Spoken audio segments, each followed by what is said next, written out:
But like I'm saying though, like yo, yo, she like really kidnapped me, took me to the crib. She was driving on the sidewalk. She was like, rum, rum, rum, rum. I try to make an excuse. I'm gonna get back before that though.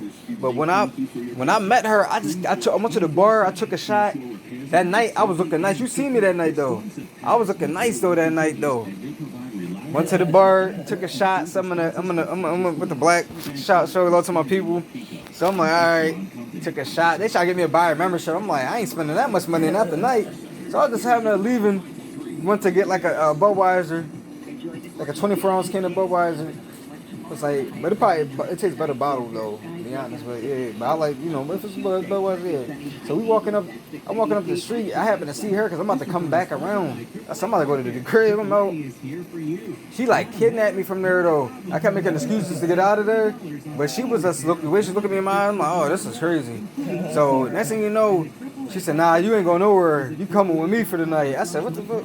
So there was some other guy she was waiting for. She introduced me to him for some reason. I was like, I don't know what's going on. She said they waiting on one more guy. So I'm like, this seems kind of awkward. So I said, I don't know if they trying to do some freaky cult sex stuff. I don't know what's going on. So we walking down the street. She talking about Raging Bull, ever saw it or whatever. I was like, nah. She said Robert De Niro. I was like, Robert De Niro. Yeah, I like Robert De Niro. But I was like, I never saw that movie though before.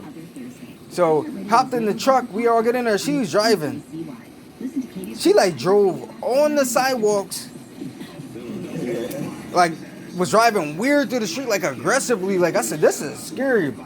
Went on the back road. She hit the lights. The headlights turned them Jones off. Was like, I'm like, ah. Back that Joan, like she is crazy. She said, don't worry. She said, I know these roads. I know these roads. I'm like, whoa, this girl crazy. They laughed. The boy was laughing. One of the other boys was just sitting there like, I said, that boy must be sick or ill. He must be like a patient or something. I said, where this boy come from? But yeah, we get to the crib though, right? We made it there safely. So we in the kitchen, and then she talking about she gonna ride a horse and all this extra stuff though. So I'm like, you see different animals, see like cats, dogs, hamsters. I don't know. I seen a bunch of different stuff up there going on up there. But it was a nice ranch, a nice ranch. It was a ranch, but the crib was nice and all that. So I'm like, yeah. We in there. She riding that horse. The way she hit her head though, that joint was crazy. I was like, did she hit her head? Because the way she was leaning, she was like sliding off the horse. I said, oh. But she like was holding on. She knew, because she told me she broke her pelvis bone or something before. So I'm like, oh, she got messed up at the mess with them horses. So she went upstairs. It looked like a crime scene in that motherfucker though. Yo, yeah, like, yo, I said, I'm the only black guy in here. I'm the only black person. I'm the only black person in general. Person of color in there. I'm the only person of color. So I'm in that joint, right? I said, we gotta clean this off. So it look like a crime scene in this joint. I said, man. And the other guy was cracking up. The other guy, he went home. I don't know where he went. The guy was like a patient or something in that joint. I don't know. Some type of patient. He disappeared.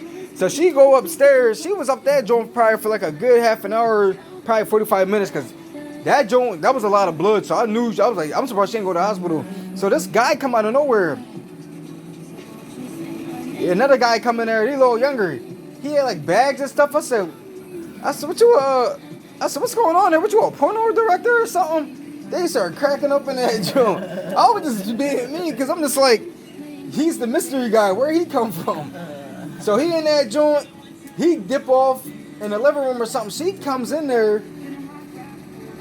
Like he had bags and stuff. Like I thought he was like a photographer or a film director. He was like, nah, I just started hearing about her laughing. She come down, she got like a cross in the middle of her forehead. I thought he was about to Illuminati me in that joint though. I thought he was about to sacrifice me in that joint, because stuff she was talking about, then it looked like a cross, but where she hit her head probably made it look like that, because it was split here and then end here. It looked like a cross. So I'm like, did she make that in there and they about to sacrifice me up there? She about to show guns. She in there showing me guns, bow and arrows, different shit.